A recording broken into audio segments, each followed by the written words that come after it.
Bueno, ya en esta noche, celebrando la Navidad, o previa a la Navidad, mejor dicho, vamos a reflexionar en la palabra de Dios para entender bien lo que es la Navidad. Yo sé que han escuchado mucho acerca de la Navidad, de qué significa, de qué no es, pero siempre hay algo más que el Señor nos puede enseñar a través de su palabra. Siempre hay algo más que nosotros podemos aprender, ¿ya?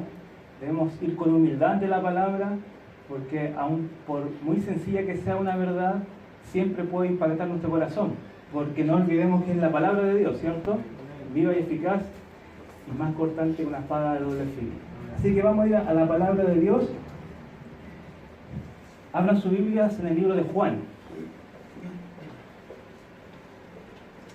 Juan, capítulo 1.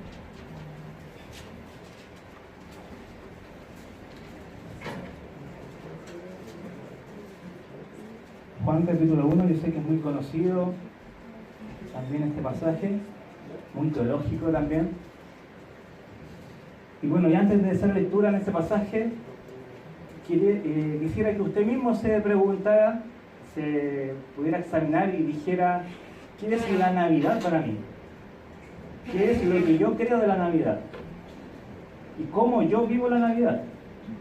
Porque como hemos aprendido anteriormente, yo puedo decir algo, pero yo puedo hacer otra cosa, ¿cierto?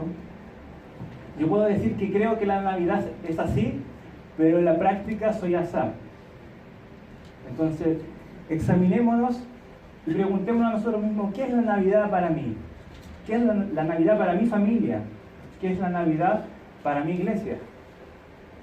La Navidad es un acto donde celebramos solamente, donde consumimos solamente. Se trata solamente de buscar el mejor regalo. Se trata solamente de estar juntos en familia. Se trata solamente de recordar que Jesús nació. ¿Qué es la Navidad para nosotros? Porque aunque creamos que Jesús nació y le celebremos ese día, tal vez no estamos entendiendo completamente la Navidad. Tal vez entendemos una parte de la Navidad, pero no completamente. Y en Juan, capítulo 1, versículo 1, vamos a hacer lectura desde ahí, vamos a entender con estos pasajes hacia abajo realmente de qué se trata la Navidad. La Navidad, aunque sí lleva un nacimiento de un personaje y la celebración de él, también lleva en sí y se enfoca más, como se ha dicho en este día, en la encarnación. ¿Ya? Encarnación igual es medio contradictorio a nacimiento, ¿ya? Porque la encarnación quiere decir de que hay una preexistencia, no que desde ese momento nació Jesús. A veces, aunque no está erróneo decir que celebramos el nacimiento de Jesús, tal vez nuestros hijos pueden pensar de que ese fue el día que realmente fue creado Jesús. Lamentablemente he escuchado a niños cristianos que pensaban así. Y nadie les enseñó así, solamente que por tanto repetirlo, ellos lógicamente dedujeron que ese día nació o fue creado Jesús. Pero Juan, capítulo 1, versículo 1 dice: en el principio era el Verbo, y el Verbo era con Dios, y el Verbo era Dios. Este era en el principio con Dios. Todas las cosas por Él fueron hechas, y sin Él nada de lo que ha sido hecho fue hecho. En Él estaba la vida, y la vida era la luz de los hombres. La luz en las tinieblas resplandece, y las tinieblas no prevalecieron contra ella. Versículo 9. Aquella luz verdadera que alumbra a todo hombre venía a este mundo, en el mundo estaba, y el mundo por Él fue hecho, pero el mundo no le conoció. A los suyos vino, y a los suyos no le recibieron, mas a todos los que le recibieron, a los que creen en su nombre, les dio potestad de ser hechos hijos de Dios, los cuales no son engendrados de sangre, ni de voluntad de carne, ni de voluntad de varón, sino de Dios. Y aquel Verbo fue hecho carne, y habitó entre nosotros, y vimos su gloria, gloria como del unigénito del Padre, lleno de gracia y de verdad. En esta noche quiero hablarles del Verbo, ¿ya? El personaje, el nombre más sublime que puede existir sobre la tierra, sobre el universo entero y sobre nuestra vida. El Verbo de Dios. Dice el versículo 1 que el Verbo estaba en el principio. Y este pasaje del versículo 1 de Juan capítulo 1 apunta directamente a Génesis capítulo 1. ¿Qué dice Génesis 1:1? En el principio creó Dios los cielos y la tierra. Entonces Juan está diciendo, el Verbo era en el principio. El Verbo era con Dios. Y el Verbo era Dios. Está diciendo, este Verbo, que después vamos a ver que obviamente se refiere a Jesucristo, este Verbo estaba con Dios desde el principio. Él creó todas las cosas.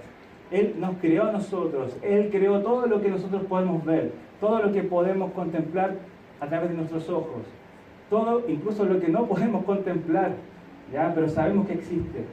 Él lo creó. Este Verbo, que es Jesucristo, dice que existía en el principio, ¿ya? Y no sé si ustedes se fijaron, pero hay una palabrita que se repite en los primeros 2 versículos. Dice, se repite 4 veces, ¿ya? En realidad 5 veces, pero una significa algo diferente. Pero 4 de ellas significa existía. Otra versión dice, en el principio existía el Verbo, ¿ya? Y el Verbo existía con Dios. Y en el versículo 2, y este existía en el principio con Dios. Este pasaje, hermanos, nos marca la eternidad de nuestro Jesucristo. Jesucristo no es un ser creado. Jesucristo es eterno, ¿ya? Juan está defendiendo abiertamente, confrontativamente, en contra de los herejes que decían que Jesús no era eterno, sino que era una criatura creada. Entonces dice que este Verbo, ¿ya? Que significa el Logos, la palabra de Dios, estaba en el principio, es preexistente al tiempo en que realmente fue encarnado. Jesús no fue creado en su nacimiento. Jesús es preexistente. Siempre existió. Siempre. Y eso significa encarnación. Un ser supremo que se puso en un cuerpo humano. Ahora segundo, fíjense en su Biblia, dice en el versículo 1, dice, y en el principio era el Verbo, y el Verbo era con Dios, y el Verbo era Dios. La segunda frase dice, y el Verbo era con Dios. Esto nos enseña lo siguiente, el Verbo no solamente estaba en el principio, era preexistente, era divino, sino que también tenía una relación muy cercana con Dios, en referencia a Dios Padre, ¿ya? Acá el Verbo, o algunas otras traducciones dicen, el Verbo estaba cerca de Dios, o el Verbo estaba cara a cara a Dios, ¿ya? Y lo que refleja aquí es lo siguiente, estaba dirigido hacia Dios, obviamente Dios Padre, en comunión íntima con Dios y de forma eterna con Él, sin separación. Tan íntimo al Padre que no se podía separar de Él, que si Dios estaba creando el universo en el principio, Él estaba ahí con Él. Y si Dios en el final está juzgando al mundo entero, Jesús está ahí con Él, cara a cara, tan íntimamente, tan cercano, que nunca se puede separar de Él. Eso significa con. Nunca, a través de toda la eternidad, se separó del Padre. Y está tan cerca del Padre que era el único que podía venir y revelarnos al Padre, ¿cierto? Ahora tercero, ahí dice, este era en el principio con Dios, ¿cierto? Pero antes dice, el Verbo era Dios. Y si usted lee así textual en griego, dice incluso al revés, dice, y Dios era el Verbo, que cambia mucho al argumento de los testigos de Jehová, que dicen, y el Verbo era un Dios. Ellos interpretan así este pasaje, que el Verbo era un Dios, entre muchos dioses, pero el Verbo es Dios. La Escritura dice, Dios es el Verbo.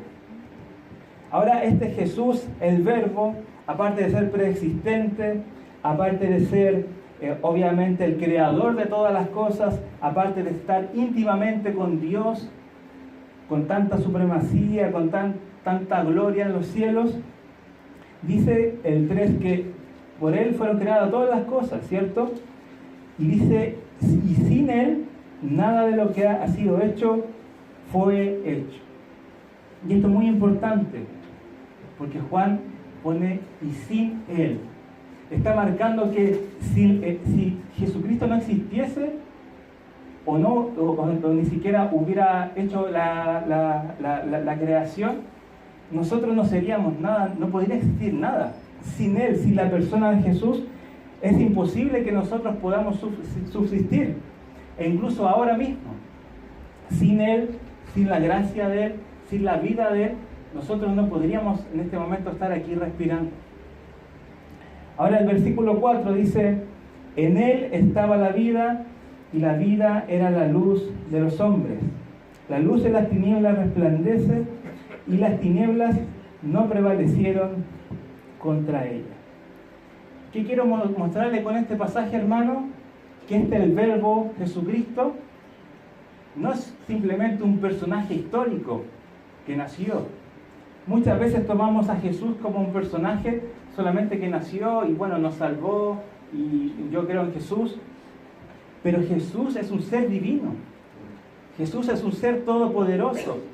Jesús es un ser glorioso. Jesús es un ser preexistente, un ser poderoso, un ser creador, nuestro creador. Y ese personaje, que muchas veces lo tomamos como solamente un personaje, miren, leamos el versículo 14. Ese personaje que muchas veces es menospreciado también por nuestros compatriotas, dice, y aquel Verbo fue hecho carne y habitó entre nosotros. Leamos de nuevo, y aquel Verbo fue hecho carne y habitó entre nosotros. No hay una humillación más grande que este supremo Dios, el Hijo de Dios, se haya humillado y haya venido a este mundo, se haya hecho como uno de nosotros.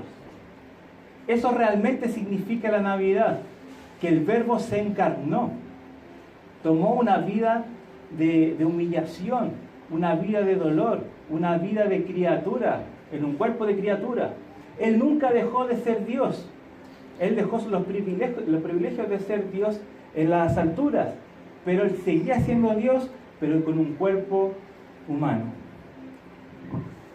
El 14 dice, y aquel Verbo fue hecho carne y habitó entre nosotros, y vimos su gloria, gloria como del unigénito del Padre, lleno de gracia y de verdad. Ahora leamos también el versículo 18. A Dios nadie le vio jamás. El unigénito Hijo que está en el seno del Padre, Él le ha dado a conocer. Jesús no es solamente un personaje típico, conocido, sino que es, si ustedes se fijan en el versículo 18, Jesús es el unigénito Hijo, y que no está en cualquier lugar, o no estuvo en cualquier lugar cuando se encarnó. Dice que está en el seno del Padre, muy cercano al Padre, y Él le ha dado a conocer. Jesús tenía que venir para dar a conocer al Padre. No había nadie más cerca de Dios que Jesús. No había un ser tan íntimamente relacionado con Dios que el mismo Jesucristo, el Verbo. Ahora, el Verbo era Dios, el Verbo creó todas las cosas, Él es el creador, y sin Él nada existiría. El Verbo es la vida y la luz, ¿ya? El Verbo es el Logos, la palabra hablada de Dios. Ahora, el Logos es una designación de Cristo. Hay algunos pasajes que nos mencionan eso, como primera de Juan 1:1. ¿Se acuerdan que estamos estudiando esa epístola? Y dice que en el versículo 1, que nuestras manos dice que tocaron palpante al Verbo de vida, ¿ya? También en Apocalipsis capítulo 19 Si alguien lo puede buscar y lo puede leer, Apocalipsis 19:13. Habla también acerca del verbo de Dios. A ver, un hermano que pueda leer Apocalipsis 19:13. ¿Leo? ¿Ya? Dice, estaba vestido de una ropa teñida en sangre y su nombre es el Verbo de Dios.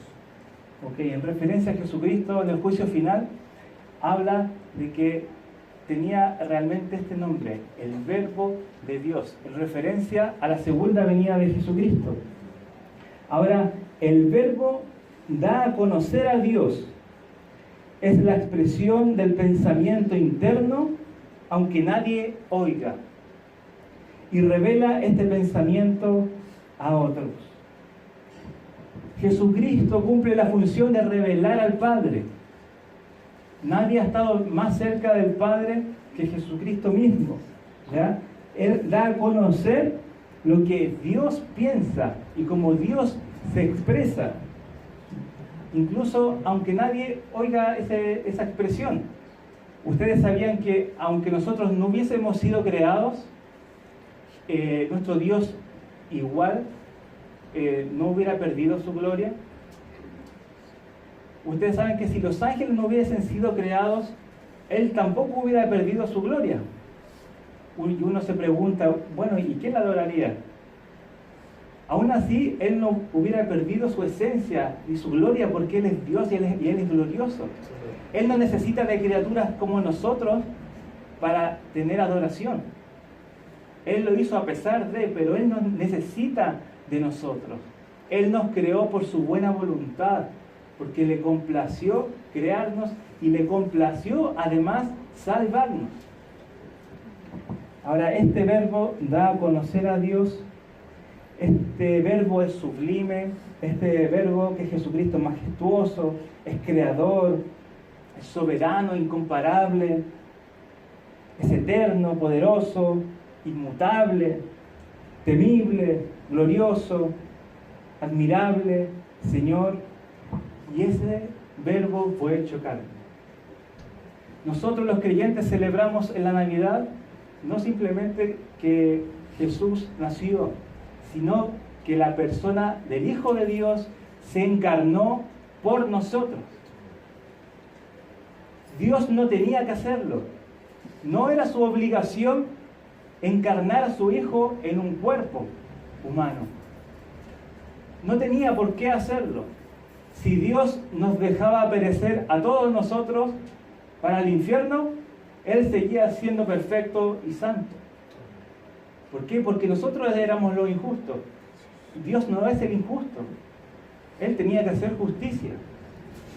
Si Él nos hubiera dejado partir y derramar nuestra vida al pecado y no enviar a Jesús, Dios sigue teniendo gloria, Dios sigue teniendo santidad, justicia perfecta. Él no tenía que enviar a Jesús por nosotros, pero en su buena voluntad lo quiso hacer.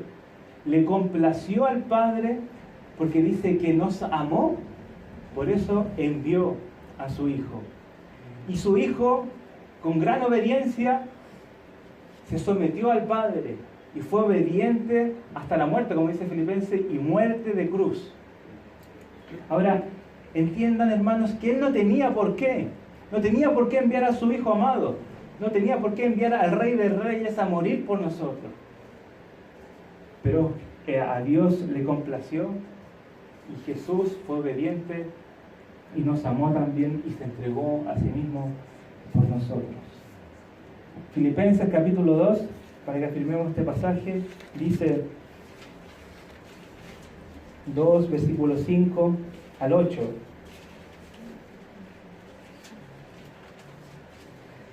Haya pues en vosotros este sentir que hubo también en Cristo Jesús, el cual, siendo en forma de Dios, no estimó el ser igual a Dios como cosa que aferrarse,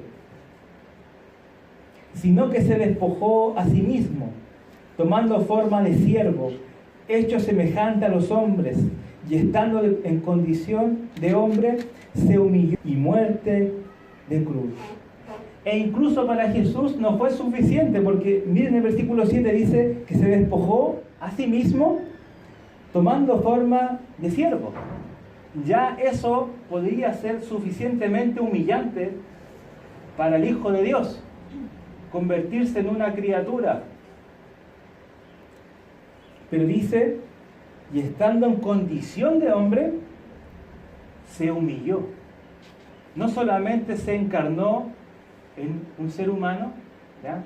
Repito, sin perder nunca su divinidad, sino que además de encarnarse en un cuerpo humano, Él se humilló. Se humilló a sí mismo, haciéndose obediente hasta la muerte, y específicamente muerte de cruz. 3 hojitas antes en Gálatas, o 4 hojitas antes en Gálatas 4:4, dice: cuando vino el cumplimiento del tiempo, Dios envió a su Hijo, nacido de mujer y nacido bajo la ley. Y acá dice el propósito: para que redimiese a los que estaban bajo la ley, a fin de que recibiésemos la adopción de hijos. Había un día preparado desde el cielo para que Dios enviara a su Hijo. Dios no escogió cualquier momento en que le complació la historia, dijo, ya Jesús, ve. No, estaba preparado desde el principio, el día en que Jesucristo iba a nacer. Por eso dice el versículo 4, cuando vino el cumplimiento del tiempo, cuando fue el día señalado por Dios para que esto aconteciese, Dios envió a su Hijo, nacido de mujer y nacido bajo la ley, para que redimiese a los que estaban bajo la ley, a fin de que recibiésemos la adopción de hijos. Ese es el propósito por el cual Jesús se encarnó. Hay muchos propósitos por el cual Jesús se encarnó, aunque ese es el principal. Pero si volvemos a Juan, vamos a encontrar algunos propósitos. ¿Por qué Jesús se encarnó? ¿Cuál fue el motivo? Mira el versículo 9 del capítulo 1. Dice: aquella luz verdadera que alumbra a todo hombre venía a este mundo. En el mundo estaba y en el mundo por él fue hecho, pero el mundo no le conoció. A lo suyo vino y los suyos no le recibieron. Mas a todos los que le recibieron, a los que creen en su nombre, les dio potestad de ser hechos hijos de Dios, los cuales no son engendrados de sangre, ni de voluntad de carne, ni de voluntad de varón, sino de Dios. Él vino para que nosotros pudiésemos ser hijos de Dios. El versículo 12 dice que nos dio la potestad, el derecho de ser hechos hijos de Dios. No solamente llamados hijos de Dios, sino hechos hijos de Dios. De tal manera que cuando Dios nos ve a nosotros los creyentes, es como si viese a su Hijo Jesucristo. Porque nosotros en Cristo somos hechos hijos de Dios. Otra razón está en el versículo 29. Cuando estaba Juan el Bautista predicando, dice: he aquí el Cordero de Dios que quita el pecado del mundo. Él vino a quitar el pecado del mundo. Él quitó nuestro pecado. No lo cubrió como lo hacían los sacrificios levitas, sino que lo quitó, pagando Él por el pecado. El versículo 18 dice: a Dios nadie le dio jamás, el unigénito Hijo que está en el seno del Padre, Él le ha dado a conocer. ¿Ya? Otro propósito para encarnarse es para revelar al Padre directamente. Jesús vino a revelar realmente al Padre. Dice que Él le ha dado a conocer al Padre, a ese Dios que nadie vio jamás. Nunca antes algún ser humano vio a Dios. Nunca antes. Y Jesucristo vino a revelar a ese Dios. Vino a dar a conocer al Padre. Ahora, acompáñenme a Romanos.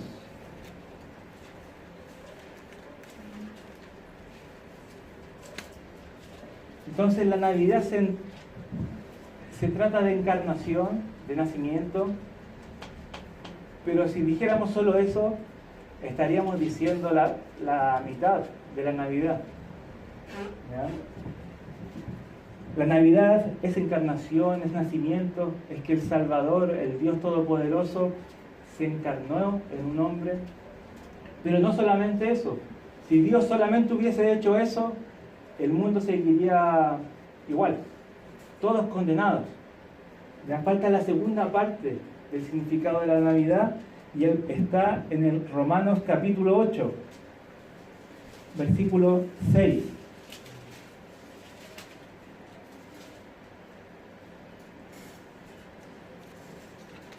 Perdón, Romanos capítulo 5, versículo 6.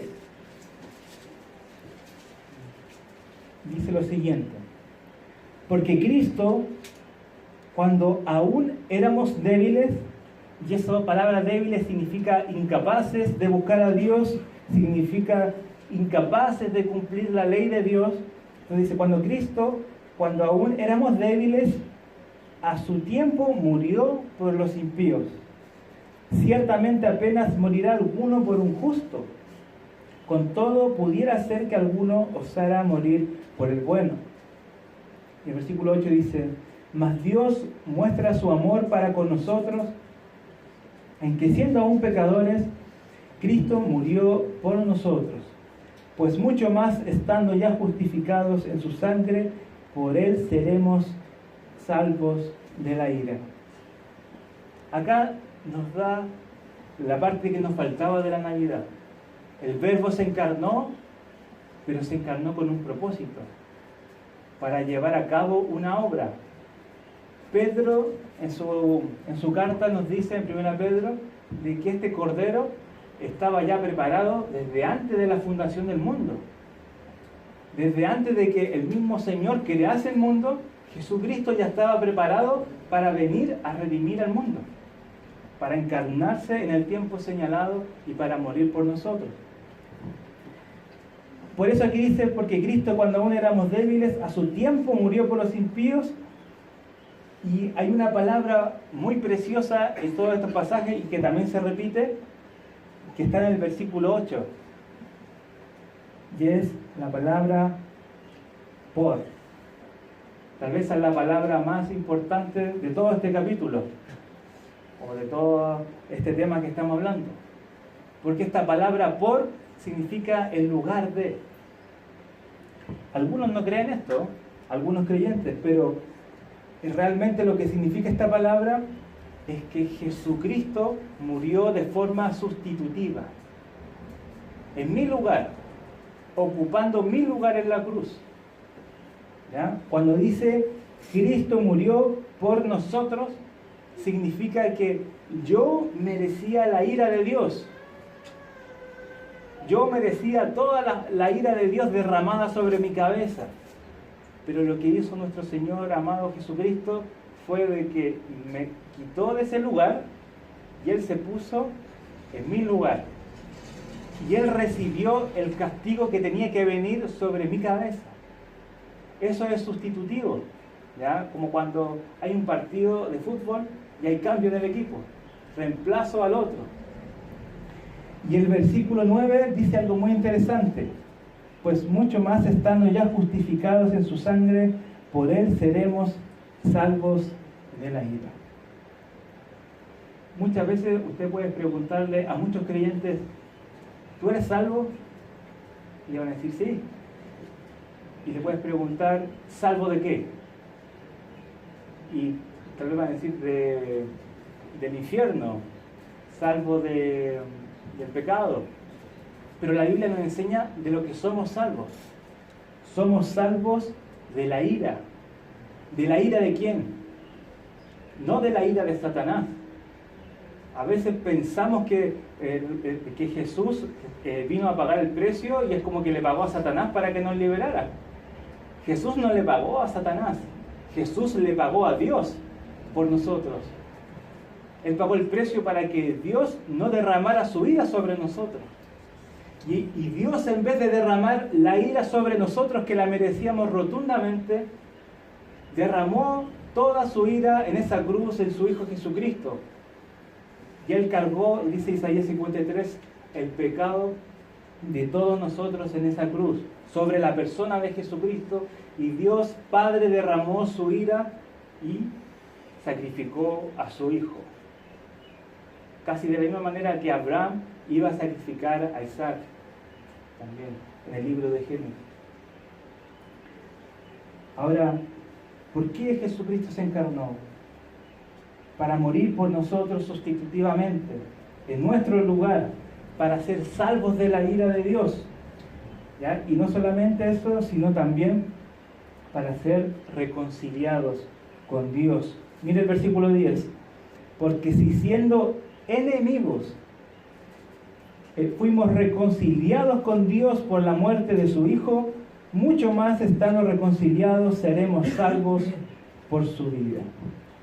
¿Escuchó bien? Siendo enemigos. Dios envió a su Hijo para morir por su enemigo. A veces pensamos en nuestra vida, oh, Dios, como que no me siento perdonado. Porque es tan malo lo que hice, soy tan pecador. Pero imagine que si Dios lo amó siendo su enemigo, siendo más digno de condenación que ahora, ¿cómo no le va a amar ahora que su Hijo, que le ha rescatado, que su Hijo Jesús ha pagado por sangre, con sangre, por usted, y nos ha reconciliado? Nosotros realmente debiéramos reconciliarnos con Dios, pero lo que nos dice este texto es que Dios realmente fue quien tomó la iniciativa, ¿ya? Y nos reconcilió con Él mismo a través de su Hijo Jesucristo. Todo esto es gracias a la obra de Jesucristo en la cruz. Todo esto es gracias a que Jesucristo se encarnó y murió en la cruz por nosotros. Y no solamente eso, sino que resucitó y nos da vida. Y creemos en la resurrección, creemos en la vida eterna que un día vendrá a nosotros. Ahora, todo esto tiene que impactar nuestro corazón y afectar nuestra Navidad. No podemos seguir pasando las Navidades como si solamente fuera un nacimiento de un personaje en el cual creemos, sino en una Navidad centrada en Dios, centrada en la glorificación de Dios, centrada en Jesucristo. No digo que deje sus tradiciones, no digo que no haga una linda cena, el pavo o las otras cosas que la gente hace. Solamente digo que Él es el centro, no nosotros, no los regalos.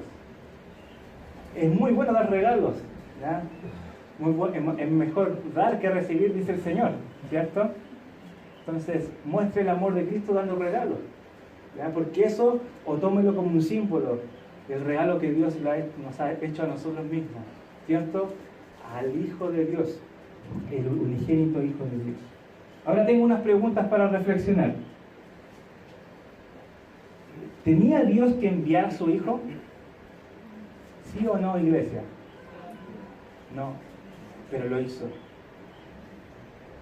¿Merecíamos o merecemos la muerte de Jesús por nosotros?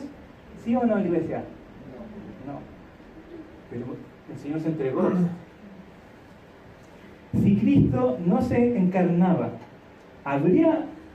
si Cristo no se hubiese encarnado, ¿habría alguna posibilidad que pudiésemos ser salvos? Ninguna. ¿Son suficientes razones para adorar a Dios esta Navidad, dejando que Él sea el centro de nuestra celebración, influenciando a nuestro hogar para adorarlo verdaderamente como nuestro Dios lo merece?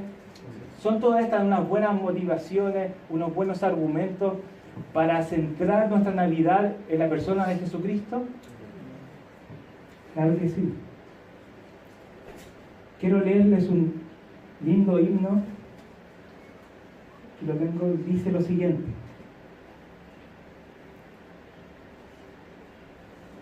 yo sé que este himno lo conocen, seguramente. Dice: tú dejaste tu trono y corona por mí, al venir a Belén a nacer, mas a ti no fue dado el entrar al mesón, y en establo te hicieron nacer. Alabanza celeste los ángeles dan, en que rinden al verbo loor. Más humilde viniste a la tierra, Señor, a dar vida al más vil pecador.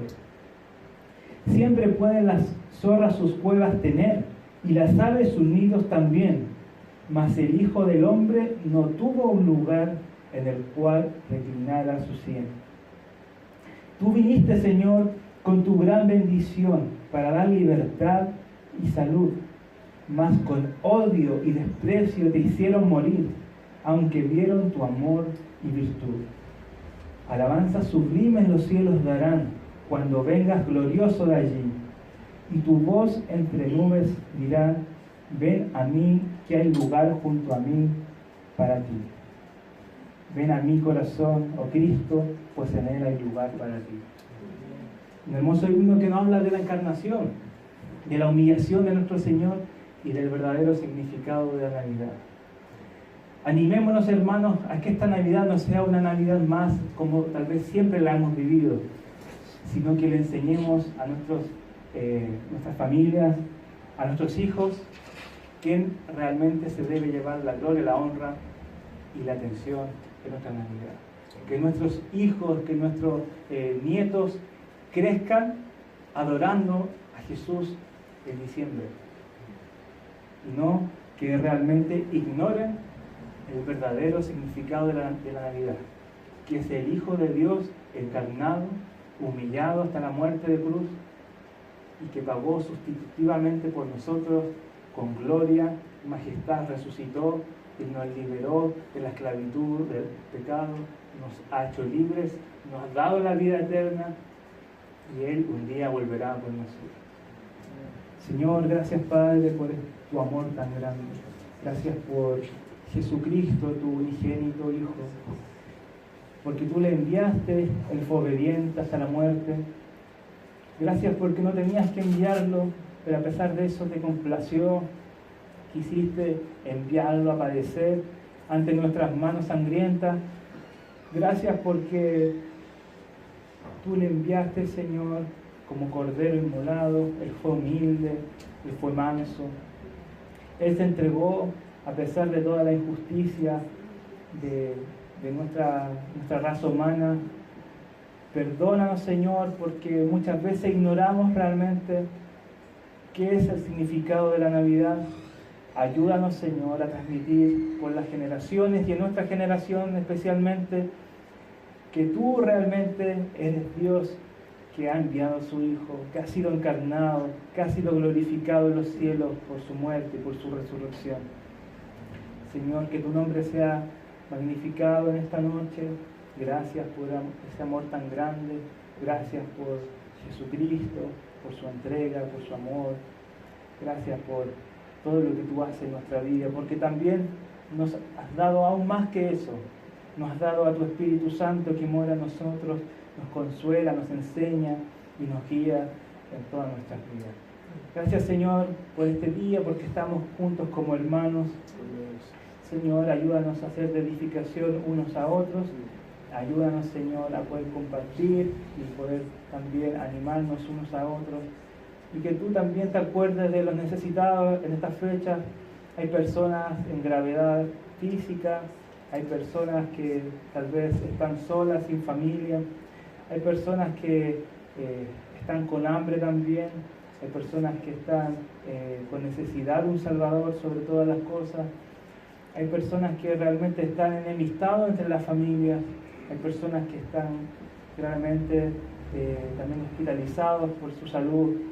Señor, ten piedad en esta Navidad de ellos, conforta sus corazones, conforta los corazones de sus familias, y Señor, que en esta Navidad podamos glorificarte, al menos en nuestra iglesia, Señor, nuestra iglesia de Ciudad Satélite, podamos todos nosotros en nuestras casas también poder poner la atención, Señor, primordialmente, Señor, en tu Hijo amado Jesucristo.